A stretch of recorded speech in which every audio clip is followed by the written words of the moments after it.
Welcome to the Mafia Sports Report. I am your host, Tommy.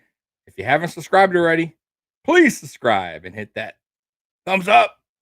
All right, y'all. I want to thank everybody who's um who's watching this, whoever is, and whoever will hopefully watch this if they missed it.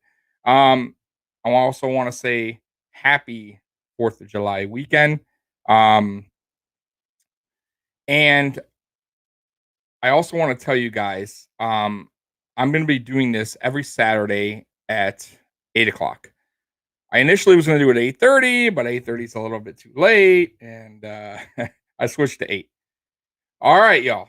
So, one more thing. One more thing. So, many of you know, or many of you don't know, I adopted a puppy in October, and this will be her first 4th of July weekend. So, yeah, she's gonna be barking when there's fireworks. So, if you hear barking, uh, you know. So, anyways, the hot topic of the week: the Zach Ertz trade rumors.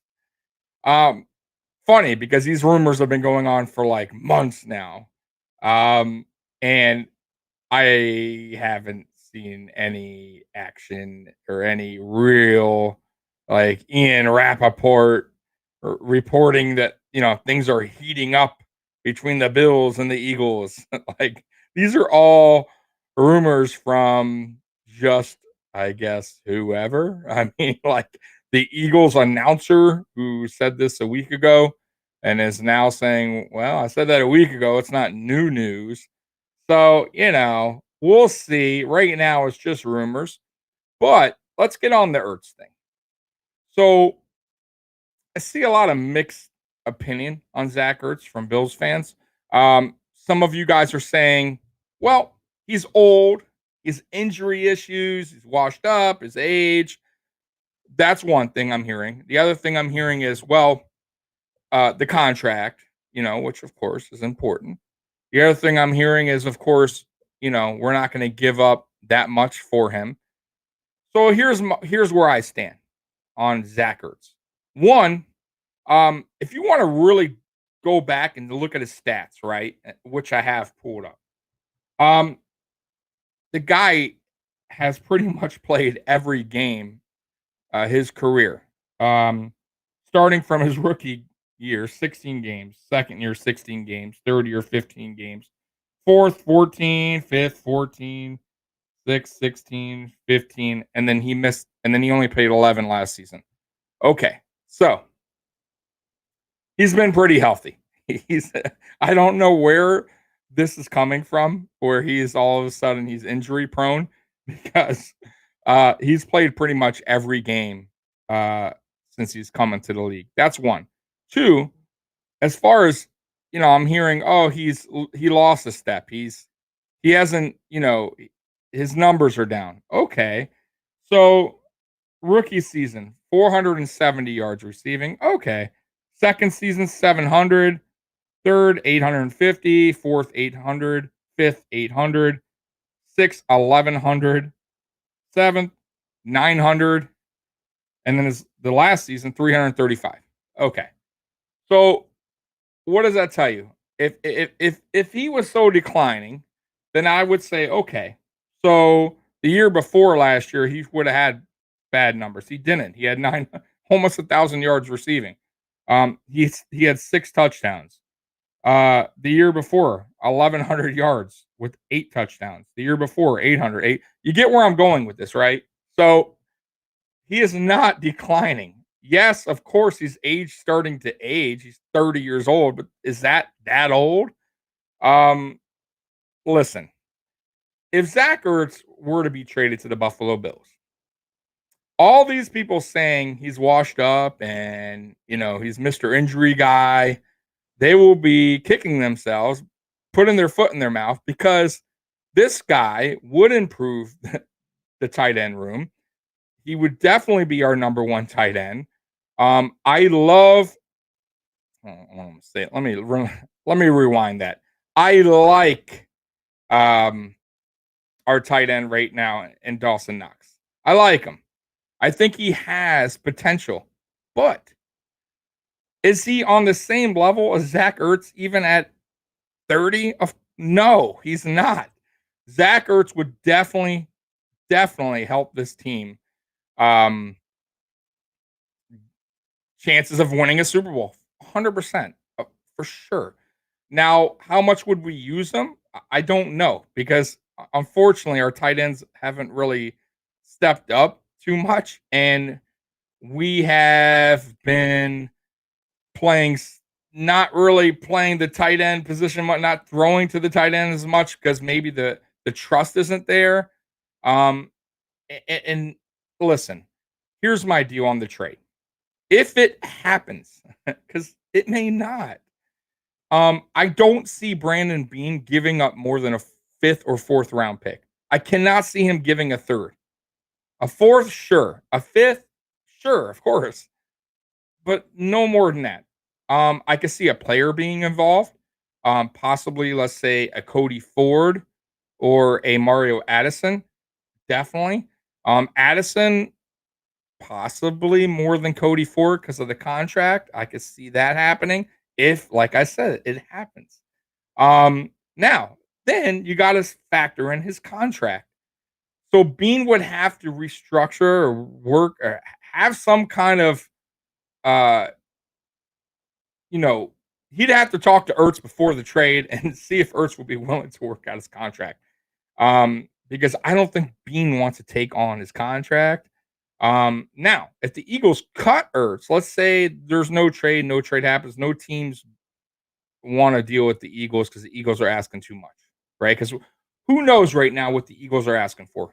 I don't know, right? It's all speculation. These are all sources, right? So we don't know. They could be asking for a third or a second. I don't know. So clearly, they're not getting what they're asking for because Ertz is still an Eagle. So he could get cut. And then if he gets cut, then Bean can work out, if he wants to come to Buffalo, Bean can work out a deal, which I would say if he come here, I would think a 2-year deal would be perfect for his age. Okay. And I think it would be great for like Dawson Knox, and the other tight ends to learn from this guy. Because I don't think Brandon Bean and McDermott have given up quite yet on Dawson Knox. Um, I still think they think he has a higher ceiling that he hasn't reached yet. I'm hoping that the tight end university thing works out for Dawson Knox. I really do. And he's going to be learning from some of the best tight ends in the league. So if he doesn't, let's say we don't get Ertz and Dawson Knox remains the same this season, then it's obviously time to move on from the Dawson Knox experiment. Um, and then we'll go from there. But right now, the tight end position, I'm not that concerned. If we don't get Ertz, I think we're fine. I think we can manage with what we got. Okay. Um, but yeah, if we got him, I would be happy because I think Ertz can provide a spark. I think he can provide, like I said, he's a leader in the locker room. He's been there, done that. I think he can help the younger tight ends, Jacob Hollister, Tommy Sweeney. If Tommy Sweeney is even on the team, by the way. So it will be interesting if we get him. I'm all for it, but I'm not for it for a third round pick. I'm for it for a fourth round, fifth round, maybe a player. And like I said, we gotta work his contract out, right? We got some big free agents coming up, as you guys know. Josh Allen, the number one, right? So we can't be taking on big contracts, right? Just can't be doing that. So moving on. Steve Nelson. That is another interesting free agent that hasn't been signed. And a position that I felt the Buffalo Bills needed to address in the draft, and they didn't. So Steve Nelson he's a veteran. I mean, he's been in the league, 5 seasons now? He's pretty good speed. He's pretty good man-to-man coverage. Um, 28, so he's not like he's old cornerback like Richard Sherman, right? Or Josh Norman. He can come in and compete with Levi Wallace, Dane Jackson, who I think Dane Jackson still needs work. And the preseason will definitely help Dane Jackson. But right now, Levi Wallace is the number 2. Steve Nelson could definitely come in and compete for that number 2 spot for sure. I'm for it. Just depends on what he wants. It's interesting that he's been a free agent, hasn't been signed yet. Wonder why? Is he waiting for Pittsburgh to re-sign him? Or maybe they're working things out on the contract wise. I don't know. But for a cornerback that's a pretty decent cornerback to still be available, something's wrong there, I think, or he's asking for too much, or something's going on. I don't know. I don't get why he would still be a free agent. I understand why Richard Sherman's a free agent because of his age, and he's probably asking for way too much money than he's really worth, than he's valued at. And that's the problem with Richard Sherman. And I wouldn't mind a Richard Sherman because of, like, once again, the veteran leadership. He can come in and help the cornerbacks. Will he be the Richard Sherman of old? No, he will not be. So if he comes in, he needs to come in for a nice, contract that works well with the team, right? A team-friendly contract. Is he willing to do that to win? I don't know. I don't know Richard Sherman like that. He's only, he's played for Seattle and San Francisco, right? And he's gotten pretty good contracts from both teams. So is he thinking is that by name value he should deserve a big contract?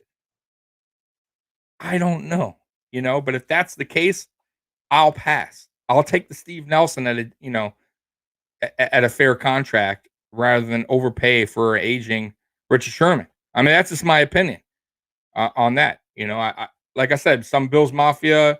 Let me tell you something. I think a lot of fans in general, not just Bills Mafia, just any football fan, and this could probably be going for any sport, right? Basketball, baseball. I think fans get caught up on name value, right?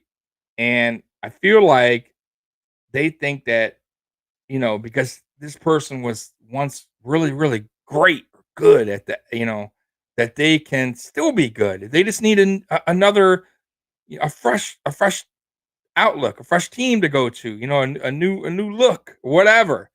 And it just doesn't work that way. Most of the time, you know, age catches up to you, right? You can't defeat time, right? You just can't, right? So obviously Richard Sherman is not the same player. It shows. Okay. Um, so no, I wouldn't be for signing Richard Sherman unless it was a team friendly contract. Steve Nelson, 100% sure I would like him to be on the team because we did not address cornerback position in the draft. I was a little disappointed, by the way, in that draft as far as the cornerback. I felt like we reached on the offensive line position where there were still some decent corners still to take, and we didn't take them. So, I think that's a makeup for that. If we sign Steve Nelson, that will kind of make up for us not drafting a corner. I like Levi Wallace, like I said, but we need help in that position. It's just these are facts. Okay, moving on. So this week I've heard a lot about Diggs and Allen. Did Diggs make Allen an MVP? Or was it Allen? Right? Did Allen make Diggs better? Interesting question. So I got to thinking, well, all right, let's rewind and let's go back to Allen's career so far. Rookie season, no wide receivers, right? Zay Jones was our number one. Kelvin Benjamin was a total joke. As you guys know, he was cut. And then Robert Foster, who I don't even know what he's doing now. Okay. I don't know what anyone is doing from that wide receiver core, uh,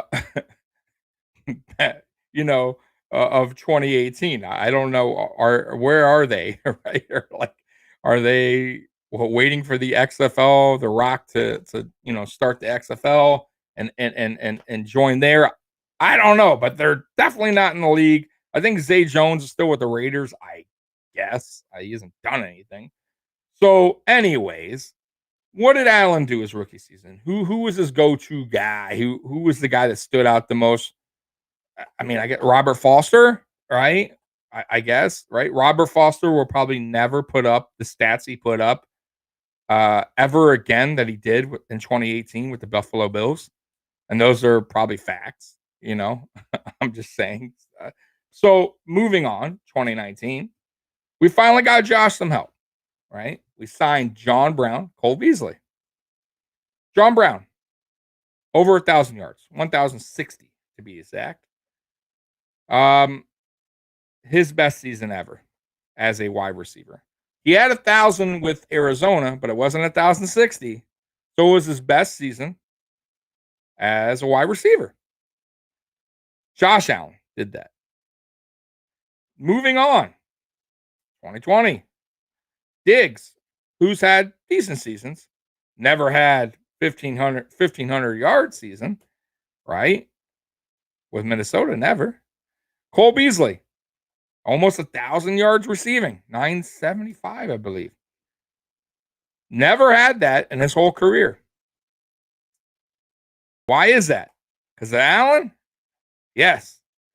So I'm saying if we're going to debate who made who better, I would lean a little bit towards Josh Allen. However, I think obviously Diggs coming in helped the rest of the team, like a Cole Beasley, get more open, get the ball more, obviously help Josh.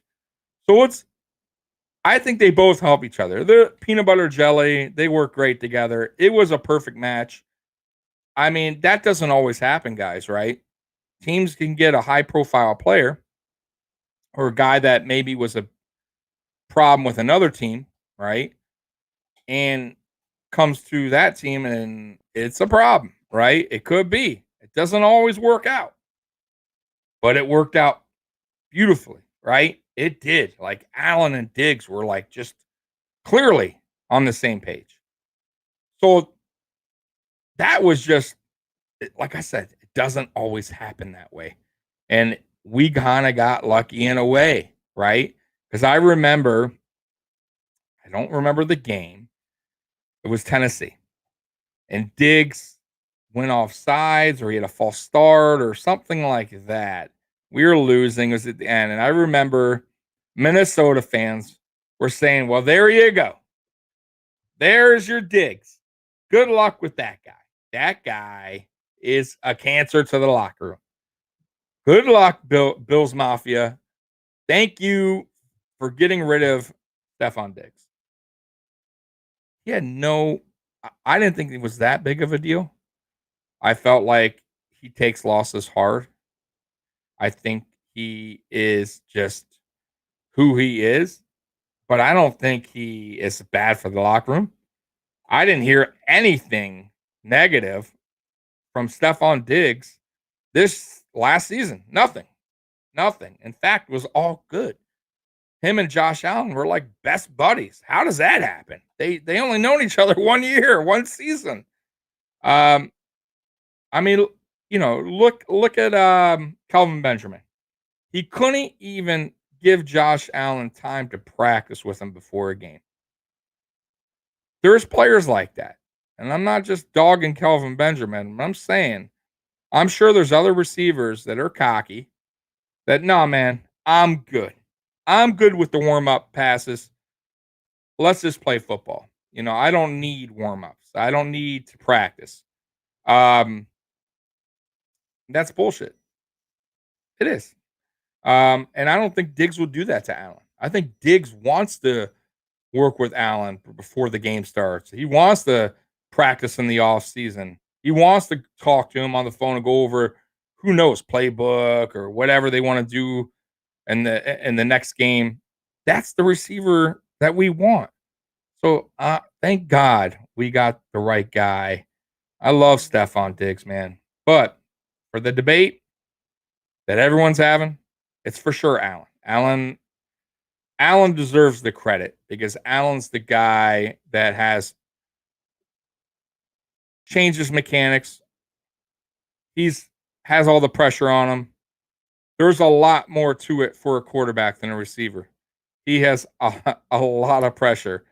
And for him to do what he did, you got to give Allen the nod there, right? You just do. Because, like I said, Cole Beasley, 975, Diggs, 1,500. Everybody else, right? I mean, running around. I mean, Allen does so much. Now, I got a question because, I don't know if this ever has happened in the NFL. Maybe it has. I don't know. Has there ever been like two MVPs on the same team, meaning like a runner-up was on the same team? So let's say this season Diggs wins the MVP. And let's say Allen would be runner-up. Has that ever happened with two players on the same team where like that good, like that great of a season where both players were like neck to neck in the MVP race? Interesting, because it could happen. It really could happen. 17 games this season, right? Allen could throw potentially for 5,000 yards. Diggs could potentially get close to 2,000 yards receiving. He could.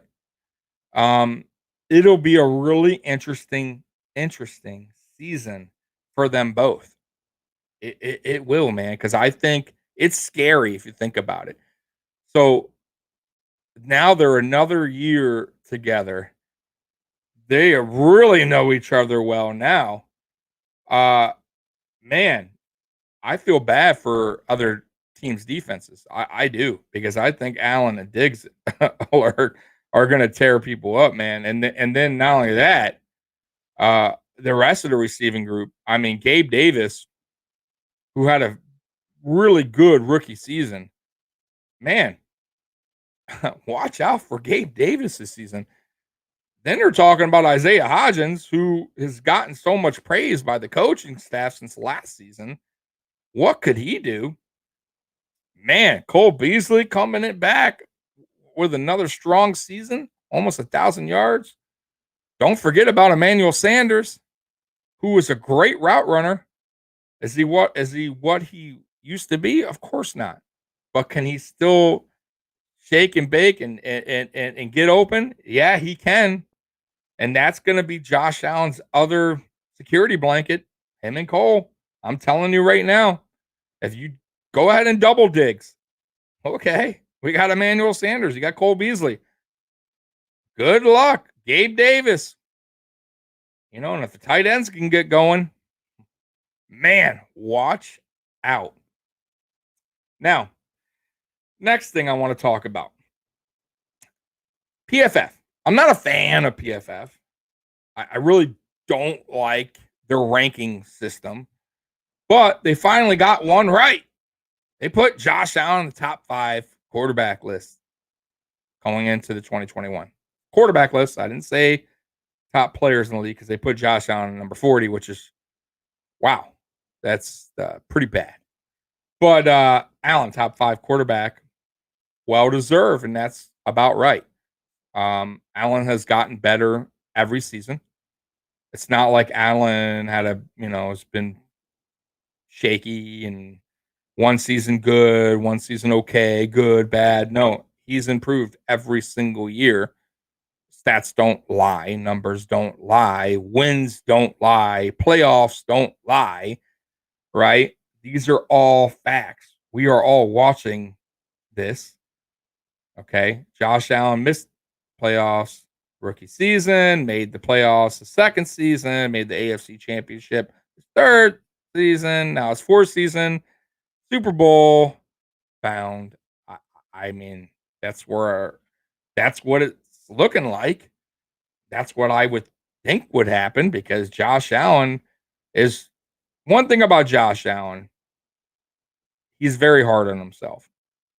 he he for as much as people bash on him, I believe he bashes on himself. Like he's never I don't think he's ever satisfied. He wants to do better, and that's awesome, man. Like he didn't have to, get a specialist to work on his mechanics. He didn't have to work out with Jordan Palmer in the offseason. He didn't have to do a lot of this stuff. He didn't have to contact Diggs and work out, last season before, when all this corona crap was going on. He didn't have to do any of that, but he did because he wants to get better. And he wants to be the top. He wants to show people, you're wrong. At least a lot of the haters, right? And then he also wants to prove himself. He wants to prove it to himself that he could be better. And that's awesome, man. Like, I love Josh Allen on this team, man. I love him as our quarterback. When he got drafted, man, I loved it. I couldn't believe some people were saying Josh Rosen. Like, man, it blew my mind. But now you see where Josh Rosen's at. You see where a lot of those quarterbacks are at. And thank God we got the right guy, right? So Chris Sims, who's always loved Josh Allen, and he's like, man, that's like a man crush, has him number 2 on his list. Number 2, right behind Mahomes. Wow. I mean, that's interesting. But I mean, it sounds about right to me. I mean, look at the numbers, right? Runner up MVP. Mahomes didn't get any votes. Josh Allen, I believe, received a couple. And yeah, man, I mean, why not? Why isn't he? Like I said, he's proven each season that he's gotten better. Why would he all of a sudden just get bad? Like just lose everything, right? Like he just falls apart, starts being the rookie Josh Allen and making all these dumb mistakes. I can't see it happening. Like it just blows my mind that people still want to go back on like his rookie season on debates about his accuracy and all that other crap. And I'm just like, you first of all, you clearly weren't watching football. You didn't know, at least our football team, who we had, who was protecting him, the offensive line. You didn't know the receiving crew. Clearly, you didn't know anything, right? You just didn't. But anyways, man, that I get so heated with that, man. That Josh Allen, wow, his rookie season, he was terrible. His accuracy was awful. It's just like, oh, that was just a fluke what he did last season. Let's see if he could do it again. Oh, come on, man. Like, really? Almost 70% completion percentage is just a fluke. He just got super lucky on his passes. Come on, man. Like, this drives me nuts. So, the schedule. This schedule is interesting this year, you guys. So, what I like about the schedule the most is the first 4 games, 3 out of the 4, we're at home, right? The last 4 games, we're at home 3 of 4. The first time ever that the Bills have had that kind of schedule. 3 of 4 in the beginning at home, 3 of 4 at the last 4 games at home. Really good for us, right? Especially if for some reason there's a team with the Dolphins, maybe, which I don't see happen, but let's just say it's a tight race going down the stretch, right? For the playoff run, whatever, to win the AFC East. That's important that we're at home the last 3 out of 4. Really important. I just like the schedule. I do. I think finally, because last year I felt like we had a really tough schedule. This season, we're home against Pittsburgh. Let's get them out of the way. I think, by the way, Pittsburgh made a huge mistake with re-signing Ben, but we'll see how that plays. We're at Miami. Okay, that we should win there. Home against Washington, which Fitz comes to town. Shouldn't be a problem. They got a good defense. I think their upcoming defense, but I think we at home we should be able to handle that. Home against Houston. Come on, Houston with the quarterback issue right now. And then at Kansas City, at Tennessee. Those are interesting games. And that's where That's gonna be a little tough, and I'm gonna tell you now, man. I said it even before they got Julio Jones. Tennessee plays us tough, man. Tennessee has a pretty good team, man, especially now with Julio Jones. Um, we got to get that defense going this season, because those are, not only the back-to-back games against tough opponents that can wear on your defense. I mean, they're on the road. Now, mind you, Tennessee, I kind of feel like Bill's Mafia, runs that stadium, but we'll see if them getting Julio Jones, they get a little bit more Tennessee Titan fans in there. I don't know. We'll find out when that time comes. But Kansas City, they're always rocking in that stadium. So back to back on a Sunday night, and then we play on a Monday night versus Tennessee. Man, we gotta bring our A game there. We cannot play that, like we did against them in the playoffs. We can't play that vanilla offense, that safe, playbook that Daboll brung out in the playoffs. Can't do it. You got to throw the playbook out there, and that's what I was expecting in the playoff game. And I don't know what I got there. I got the safe playbook, right? And it just didn't work because our defense clearly last season we had problems. And I felt like we needed to just go all out um, against them, against Kansas City. And I felt like we wanted to play in their hands. We wanted to run the ball and, keep them off the field. You know, how about no? How about just play the way we played during the whole regular season? And I get it. I get like, Cole Beasley was hurt. He was playing on a broken leg. Gabe Davis sprained ankle, barely played any snaps. Which once again, I don't understand why Kenny Stills wasn't brought up in that game if we were barely going to play Gabe Davis. And I truly believe that's because we didn't plan on passing heavy. We wanted to run TJ Yeldon and play this totally different ball than what we were playing all regular season. That worked. That got us to 13-3. I felt like McDermott played it safe on fourth down. Was that Daboll? Was that McDermott? Where was that both? They agreed to this. Let's just play this safe football. Guys, you can't do that. Can't do that. If you want to win, if you want to go to the Super Bowl, I hope to God they learn from that. Which it seems like they have each season, players and coaches. I feel like they've learned something from the past season, right? So we lost to the Texans. Okay. We got to the AFC Championship. Okay. We learned from that. Now we bounce back. Okay. What do we need to do to stop Mahomes? Okay. We need to get his ass, right? We need to sack him. We need to put pressure on him. And we didn't do that. So what do? We went heavy on the edge rushers in the draft. Loved the pick, Gregory Rousseau. Let's see what happens. But yeah, I mean, we have to get to him, or we're gonna. If our defense is like last year, man, that's rough. I don't think it will be, because I think now we get with the additions of the rookies with Rousseau, Basham, AJ looking better in camp so far, but it's just camp right now. We'll see. Um, yeah, I mean, Star being back, that's a big deal. Um, that will help Ed Oliver as well. I'm expecting a big season from Ed Oliver. Because now he has the help of Star. He can slide over to his proper position.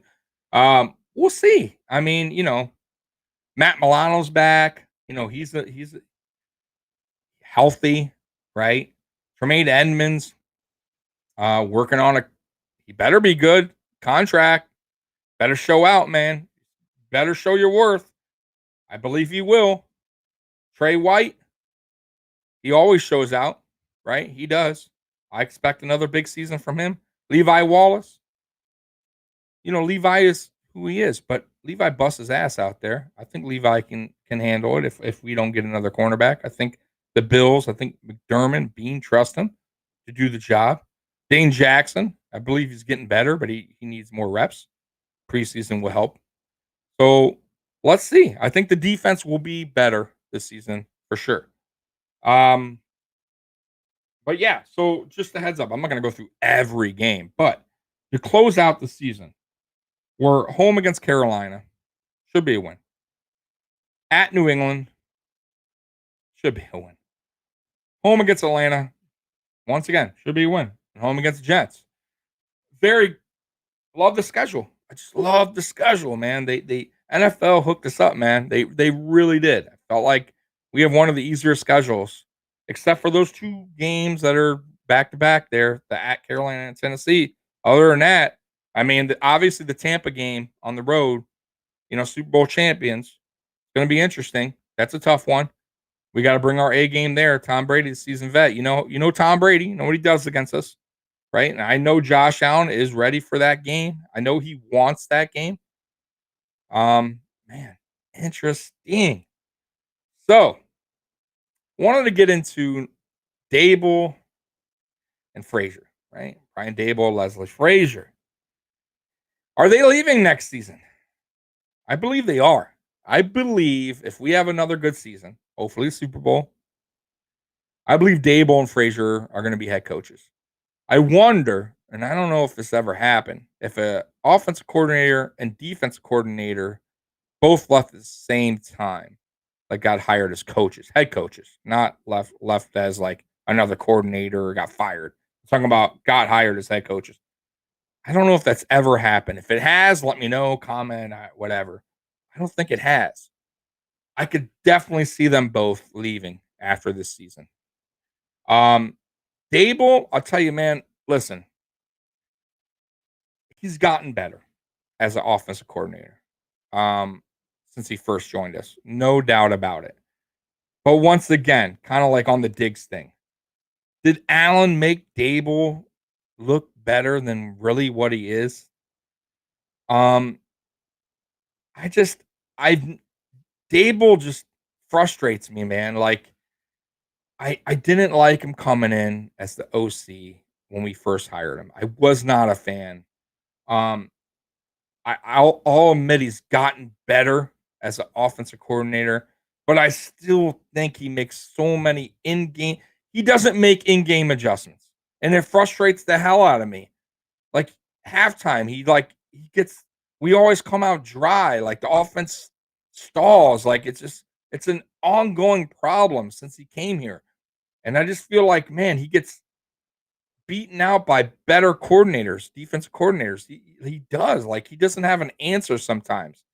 And I feel like also he holds Josh Allen back a little bit at times. I feel like he doesn't trust Josh Allen yet. And I'm hoping that changes this season. You got to let him loose, man. Like, listen, I did a video this week about Matt Barkley leaving.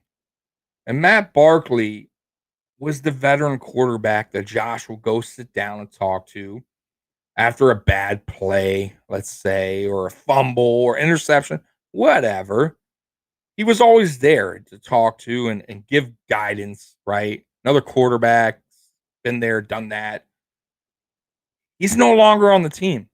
We have no veteran quarterback on the team anymore for Josh to go back and sit down and talk to. So I think McDermott and Daboll have finally given the full trust that Josh Allen can run the team without any real help, like on the sideline, talking to him, calming him down, whatever.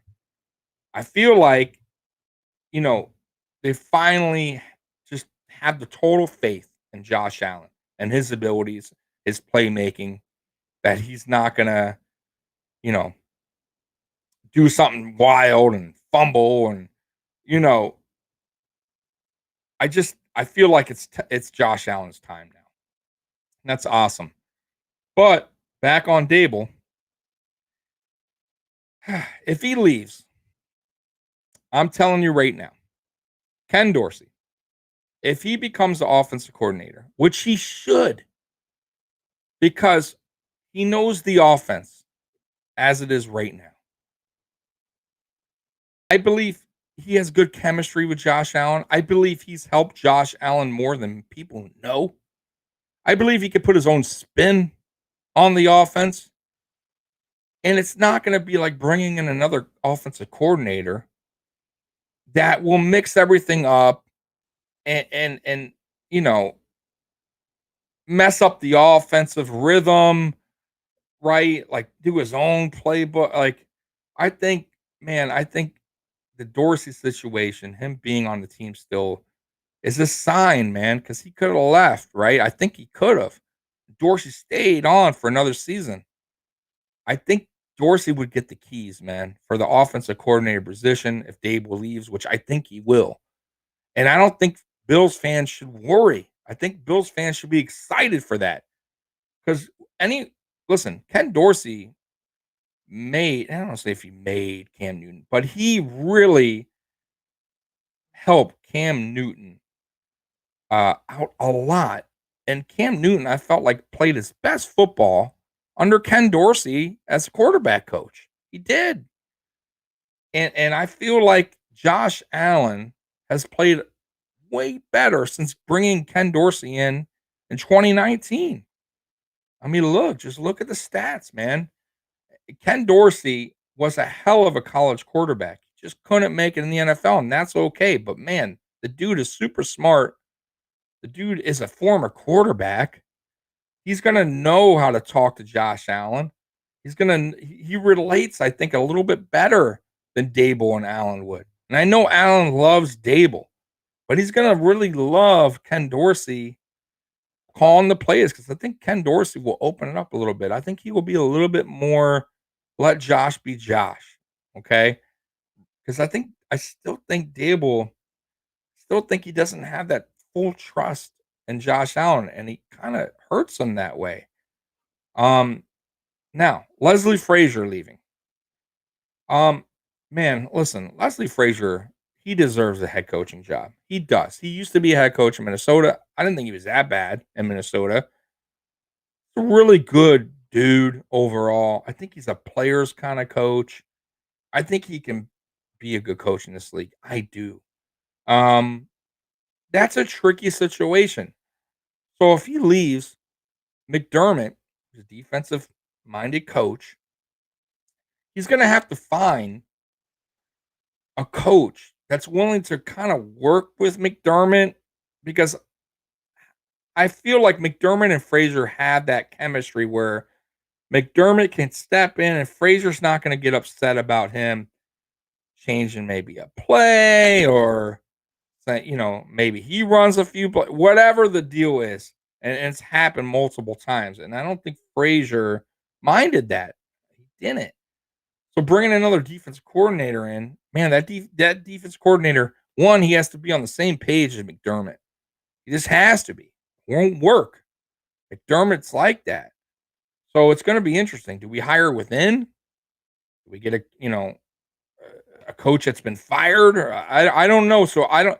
The thing is, I can't speak on who's available because I have no idea who's going to be available next season. There's firings all the time by head coaches that get hired as coordinators the year after. I have no idea. So when that time comes, we'll talk who's available, but it's going to come. I'm telling you right now, it's happening. I believe both are going next season. I just don't see them make it. I just don't. I feel like definitely Frazier. Daboll, I'm telling you right now, if he becomes the head coach, it probably won't work out for that team. And it's interesting. I can see kind of Trubisky going with Daboll. It's almost like it was set up where hey, Trubisky, listen, you sign here. Daboll's probably gonna get hired as coach. Wherever team's gonna probably need a quarterback. That's interesting. Listen, I will find it so funny if Daboll gets hired and brings Trubisky and they sign Trubisky as their quarterback. That would be like, wow, like we kind of saw that coming. But yeah, I mean, we'll see. We shall see. Also, listen, I did a video yesterday about Devin Singletary. And the hate that he receives from Bill's Mafia, from us, from Bill's Mafia, not the outside world. Bill's Mafia hating on our own player. Man, like, I don't get that. Like, I got hating on Kelvin Benjamin. Kelvin Benjamin was an asshole, if you want to be blunt about it. He was, right? I get that. But hating on a guy that came in his rookie season and had almost 800 yards rushing, almost 1,000 all-purpose yards, averaged 5 yards a carry. And then going into that offseason, we draft Zach Moss in the 3rd round. And all I see on Twitter before football even starts was Zach Moss should be the RB1. Never seen Zach Moss play like NFL because he didn't yet, right? We didn't even have training camp, barely training camp, no preseason. So how do you know what this guy can do in the NFL? But you're automatically saying he should be RB1. Why? What happened there? Like, that just blows my mind. So you want to go back now this season? Of course, they're already saying, I'm already reading reports. Moss will probably be RB1. But why? Where is this coming from? Because last season, it's a fact, the offensive line was a disaster, especially for the first half of the season. Mongo was out, right? Feliciano. He didn't come back to what? Week 6, week 7, something like that. Ryan Winters was in there. Terrible. Nobody really stayed healthy. The only bright spot was Darrell Williams. Deion Dawkins. I apologize. Deion Dawkins was good. Other than that, though, we got blown up every time we rushed the ball. There was 3 or 4 defenders in the backfield. I swear, every running play. Like, I felt bad for whoever was running, even if it was Zach Moss in the game at that time. Like, what were they supposed to do? That was bad run blocking. I felt like the line did good pass blocking. I felt like they really helped out Josh a lot. But this season, I feel like that offensive line is going to be way better. Felt like everybody's coming back healthy, hopefully, right? And there's preseason. There's training camp. These guys can finally work on plays and running designs and all that other good stuff. So, which we didn't have last season. So I expect Devin Singletary to have a bounce back year for sure. Is he going to have 1,000 yards rushing? Probably not. But that's because we're not a run-heavy team. We are a pass-heavy team. And that's okay. But when we need a run play to happen, we need some yardage. I feel like this season it can happen. Last season it didn't. When we needed to chew the clock or some, 3rd and 2, 3rd and 1, and we couldn't get it because the line just could not block. I think this season will be different. I think the line will come together now. They're all healthy, right? I think I just feel like this season's going to be different for the running backs in general. Now, how does that work?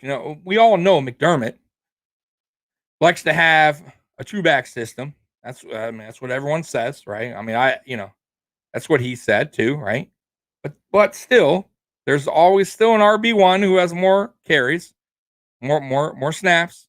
And that still was Devin Singletary last season. And I know a lot of people want to say, well, Zach Moss started getting more carries at the end of the season. Okay. Still didn't. And I want to know what you remember about Zach Moss last season. What big play, what play do you remember off the top of your head that you could say, wow, Zach Moss was unbelievable that game? I don't remember. I can remember a couple of Devin Singletary plays that I remember offhand. Just saying. Okay. I remember Antonio Williams. I remember that. Okay. So this preseason will be very interesting for the running backs. I personally think Devin Singletary will still be the number one running back. I still think he's going to get most of the carries, most of the snaps. It's going to come down to the second running back, which I think right now Matt Breida holds that spot down because he's a speedster. He's the fastest guy on the team as far as running backs go. We need a change of pace running back. Can't have Zach Moss. I don't think number 2 running back. He's almost the same as Devin Singletary. I don't think he's as elusive, but they both have the same speed and everything like that. So I don't see Zach Moss. If Zach Moss doesn't get that RB1, I don't see him being RB2. I think Breida will get that. But then you got the preseason. That's interesting because then it comes down to Antonio Williams and Zach Moss. A lot of Bills fans loved what they saw with Antonio Williams against the Dolphins. I did too. Now, I wasn't one of those guys that were saying put him in the playoffs because that was really his first game, regular season that I remember him playing. So maybe he wasn't ready quite yet for that, right? Maybe the moment would be too big for him. Who knows? That's why they brought in Yeldon, which I'll be honest, I didn't like that, but I get it. I do. Uh, Zach Moss was down, hurt. You couldn't bring Antonio Williams in. You just couldn't. Like Yeldon, they trusted Yeldon. Yeldon didn't really make too many mistakes. They felt safe with Yeldon in that playoff game. Though, once again, I didn't agree with running the ball as much as we did since we're not a rushing team. Whatever. I keep going back on that. It just drives me crazy. So guys, thank you for watching. For whoever did, I have no idea who watched this, but if you missed it, you can watch the replay. So, thanks again, Bills Mafia #1. If you haven't subscribed, please subscribe. It will really help my channel. I am new at this. I've been at it for a year, but live, it's my second show, man. All right, you guys, Bills Mafia #1. Peace.